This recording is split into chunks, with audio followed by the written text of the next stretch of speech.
Bismillahirrahmanirrahim. Waltakum minkum ummatun yad'una ilal khairi wa ya'muruna bil ma'ruf wa yanhauna 'anil munkar. Assalamualaikum warahmatullahi wabarakatuh. Ini coba lihat Pak, bagaimana enaknya di Quran memandu siapa kategori manusia sukses hakiki, sejati, muflih, menang di sisi Allah. Kapan itu Pak? Ketika hatinya dipandu oleh Allah, matinya mulia, matinya nanti selamat, di akhirat pun dia menang. Ini yang selalu disebutkan oleh Quran, la yastawi ashabun nar wa ashabul jannah, ashabul jannati humul faizun. Tidak sama penghuni neraka dengan penghuni surga. Penghuni surga itulah faiz, itulah menang. Dan inilah doa kita yang disebutkan dengan minal aidin wal faizin. Kita mau sukses Pak. Jangan ikut dengan pola manusia hanya merancang sukses dunia. Itu semua itu Pak. Bangga dunianya, sesudah itu hilang dunianya. Sesaat hilang baru dia menangis. Apa artinya Pak? Kalau dunia ini kita program tapi kehilangan sesuatu yang maha besar. Kesuksesan seorang beriman itu memandang itu dunia sebagai alat, sementara akhirat menjadi tujuannya. Itu yang paling tertinggi. Jangan tinggalkan dunia, tapi dia cuma alat. Kalau dunia menghalangi kita taat sama Allah Pak, itu dunia memperbudak kita. Nah, karena itu insyaallah kita di nomor 3, takwa itu agenda utama sepanjang hayat Pak. Sepanjang hayat. Jadi takwa ini agenda utama kita. Tidak ada pensiunnya ketakwaan. Tidak ada pensiunnya merawat amal soleh. Tidak ada pensiunnya mentaati Allah. Karena itu ittaqullah haitsu ma kuntum. Bertakwalah kepada Allah dimanapun kalian berada dan kapanpun. Maka Quran sebutkan surat 3 ini, ya ayyuhalladzina amanu taqullah. Wahai orang mengaku dirinya beriman, buktikan imanmu itu dengan takwa. Dan takwamu itu bukan setengah-setengah, haqqa tuqati, sungguh-sungguh benar-benar. Ditutup ayat itu, wala tamutunna illa wa antum muslimun. Jangan pernah kamu mati berpisah dengan dunia ini, berjumpa kepada Allah dalam keadaan kecuali muslim. Sudah serahkan diri total sama Allah, tidak lagi pusing dengan perkara-perkara lain. Ini seorang muslim Pak, punya cita-cita besar dan dia agendakan itu sepanjang hayat. Di situ kelihatan takwa tidak mengenal sesat. Banyak orang bertakwa Pak, tapi itu sesaat. Takwa Ramadan, takwa di saat haji, takwa di saat bersama di majelis ilmu, takwa di masjid. Yang kita mau takwa ini agenda sepanjang hayat. Agenda sepanjang hayat. Memang programnya orang beriman. Ramadan dia bertakwa, sudah Ramadan tetap dia bertakwa. Di masjid dia bertakwa, di luar masjid dia bertakwa. Di rumahnya dia bertakwa, di pekerjaannya dia bertakwa.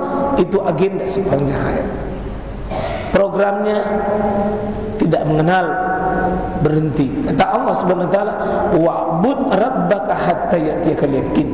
Ibadahilah Allah sampai engkau menemui al-yakin, kematian. Mati pakai baru berhenti beribadah Pak. Tidak boleh seorang hamba capek menghamba, tidak boleh seorang hamba lelah dalam menghamba kepada Allah. Terus tidak ada pensiun Pak. Sesaat pun tidak mengenal. Tidak ada istirahatnya taat kepada Allah.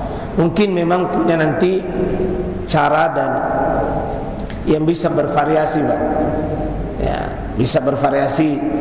Misalnya sudah mengaji, ya bosan apa, capek dengan Quran, ganti dengan dengar tadabbur, dengar yang lain dan seterusnya. Ibadah ini bervariatif. Bahkan kita istirahat pun sebentar, kalau diniatkan istirahatnya tubuh untuk siap bangun qiyamul lail, itu juga tetap berjalan. Meskipun tidur Pak dianggap ibadah. Ya.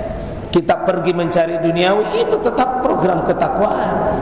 Cari yang halal, bawa pulang yang halal. Di rumah kita tetap program ketakwaan. Dan ini kalau sifatnya nanti pilihan Pak, tidak mesti kita sama. Tidak mesti sama. Ya, bervariasi program nanti, program ketakwaan kita, tapi perkara pokok tidak bisa ditawar. InsyaAllah mudah-mudahan bapak-bapak sekalian jangan menjadi pensiun Pak dalam ketakwaan. Jangan pensiun dalam amalia Ramadan, amalia kesolehan. Ya mungkin Ramadan sudah pergi, tapi kata para ulama, ya kun rabbanin, ibadahilah Allah, wala takun ramadanin, jangan ibadah kepada Ramadan. Kalau ada orang Ramadan pertama baca Quran di Ramadan, ibadahnya wajib bahkan sunnah-sunnah di bulan Ramadan, sudah Ramadan berhenti, itu menyembah Ramadan. Kita tetap sekalian menyembah kepada Allah Subhanahu wa taala. Karena itu di 94 ya itu rawat terus diri kita Pak. Termasuk misalnya faiza faragtafan sab wa ila rabbika farghab. Selesai satu kerjakan yang lain, selesai satu berada yang lain. Nah, kita minta Pak sebagaimana doa Nabi sallallahu alaihi wasallam, ya Rabbana la tuzigh qulubana ba'da idh hadaitana wa hab lana min ladunka rahmah innaka antal wahhab. Ya Allah, jangan kau berikan titik kelemahan dalam diriku, jangan kau rubah keyakinanku kepadamu, sudah kau beri hidayah dalam diriku. Kita yakin dan kita pelihara keyakinan itu sampai kita meninggal di hadapan Allah Subhanahu wa taala. Ya mukallibal qulub sabbit qalbi ala dinik, wa ya musarrifal qulub sarrif qulubana ala ta'atik. Sudah keistiqomahannya, dan insyaallah Pak kita butuh nanti kiat untuk menjaga itu semua. Kemudian Pak di nomor 4, jangan hancurkan amal soleh. Kita sering pandai bikin amal, tapi tanpa sadar kita menghancurkan amal. Ada mungkin nanti tulisan lain yang kami sampaikan bahwa ada 13 penghancur amal kita tanpa kita sadar. Ya. Jangan kita bikin amal, hancur amal, bikin amal, hancurkan amal. Ini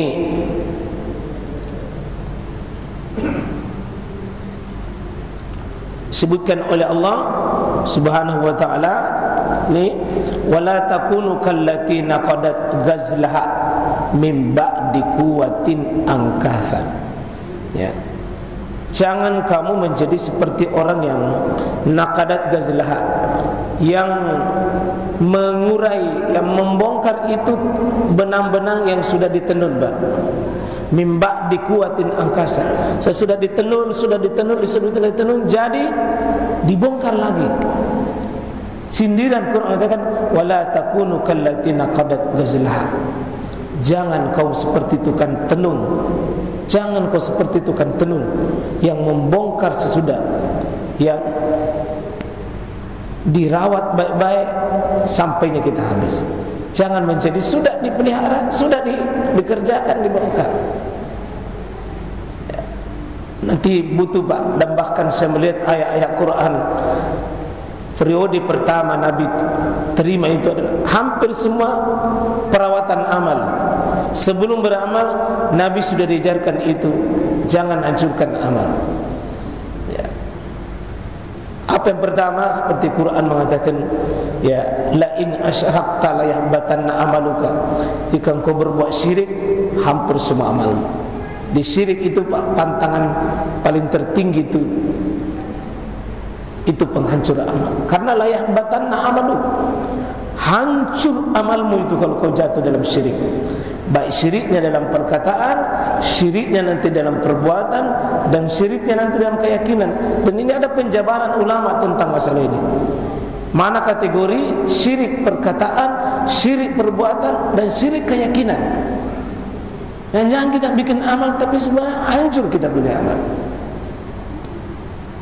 Kita bikin, kita hancurkan. Apa penghancur utama? Syirik.